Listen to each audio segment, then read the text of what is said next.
मैं अपनी पीठ के पीछे से अपनी तलवार का केस निकालता हूँ। मेरी कलाई के एक हल्के झटके के साथ सैकड़ों हजारों तलवारें तुरंत बाहर निकलती हैं और गुंडे के कपड़ों को अनगिनत टुकड़ों में चीर देती हैं। कोई नहीं जानता कि मेरे केस में कितनी तलवारें छुपी हैं, क्योंकि किसी ने भी मेरी असली ताकत कभी नहीं देखी। मैं कभी दुनिया का नंबर 1 हत्यारा था, लेकिन लगातार हत्या करते करते थक गया था, इसलिए मैंने बाहर निकलने का फैसला किया।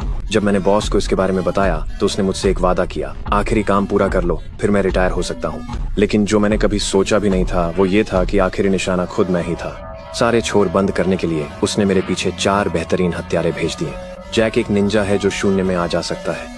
जैसे ही वह मुझे ढूंढ लेता है, वह एक जल तकनीक का इस्तेमाल कर खुद को हवा में उछालता है, फिर अपना हथियार फेंक कर मेरी भागने की राह काट देता है। वह मुझ पर लगातार हमला करता है।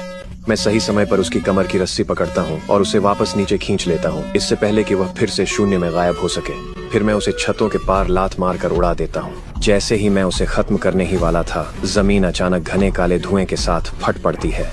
एक विशालकाय सांप सैकड़ों टन वजनी सतह को तोड़कर बाहर निकलता है। वह जोरदार फुफकारता है और सीधे मेरी ओर झपटता है। यहाँ तक कि जब मैं एक छत से दूसरी छत पर कूद रहा हूँ, तब भी मैं उसे पीछा छुड़ा नहीं पा रहा हूँ। जैसे ही वह मुझे पूरा निगलने ही वाला होता है, मैं किनारे से कूद जाता हूँ। तभी वह सांप अपना जबड़ा चौड़ा खोलता है और उसके अंदर बैठी है एक और हत्यारी, अन्ना। तुम समझ जाते हो कि अगर मैंने इसे जल्दी खत्म नहीं किया तो जैसे ही बाकी लोग आ गए, मैं उन सबके सामने टिक नहीं पाऊंगा। तो मैं अपनी तलवारों की संरचना बुलाता हूँ और पूरी ताकत से हमला करता हूँ।